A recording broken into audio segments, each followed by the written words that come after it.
नमस्कार मित्रांनो, भीम एकादशी म्हणजेच निर्जला एकादशी याबद्दल आपण आज संपूर्ण माहिती म्हणजेच निर्जला एकादशीची संपूर्ण कथा जाणून घेणार आहोत. नमस्कार मित्रांनो, निर्जला एकादशीची कथा महाभारत काळाशी संबंधित आहे.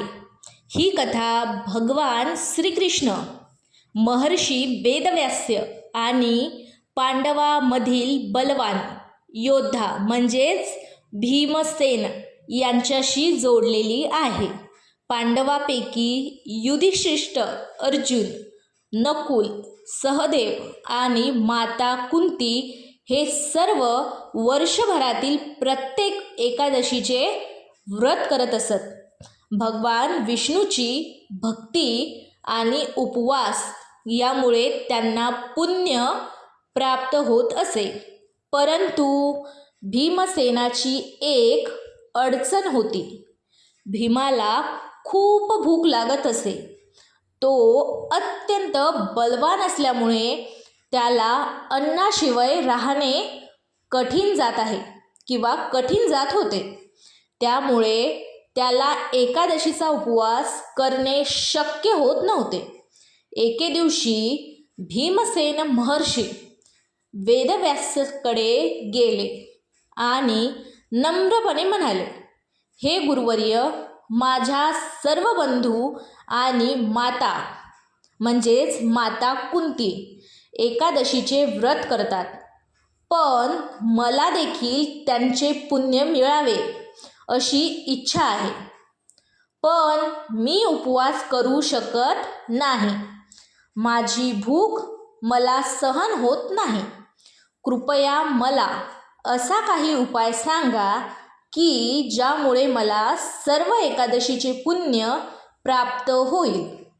भीमाचे बोलणे ऐकून महर्षी वेदव्यास हसले आणि म्हणाले, हे भीमसेना, जर तुला सर्व एकादशीचे पुण्य मिळवायचे असेल तर ज्येष्ठ शुक्ल पक्षातील निर्जला एकादशीचे व्रत कर.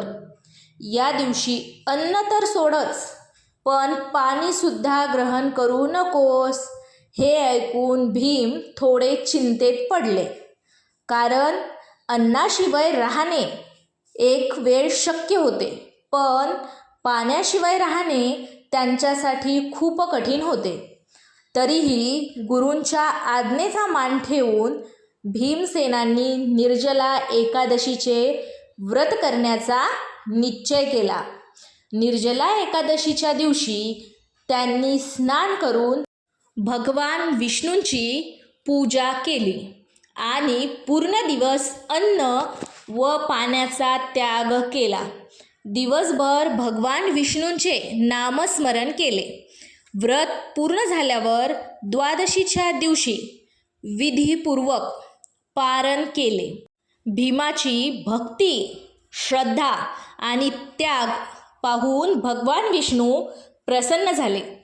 तेव्हा महर्षी वेदव्यासांनी सांगितले की जो मनुष्य श्रद्धेने निर्जला एकादशीचे व्रत करतो त्याला वर्षभरातील सर्व एकादशीच्या व्रताचे पुण्य प्राप्त होते.